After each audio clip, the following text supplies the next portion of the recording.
திண்டுக்கல்லில் புதிதாக தொடங்கப்பட்ட பிரியாணி கடையில் ஆய்வு செய்வது போல நடித்து 500 ரூபாய் லஞ்சம் கேட்ட போலி உணவு பாதுகாப்புத்துறை அதிகாரியை பிடித்து ஹோட்டல் உரிமையாளர் போலீசில் ஒப்படைத்தார்.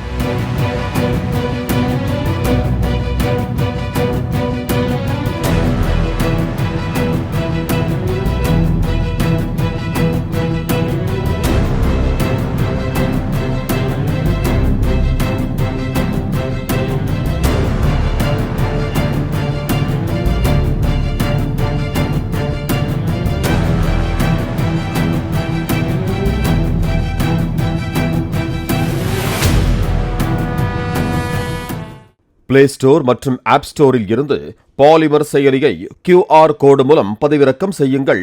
செய்திகளை உடனுக்குடன் பெறுங்கள்.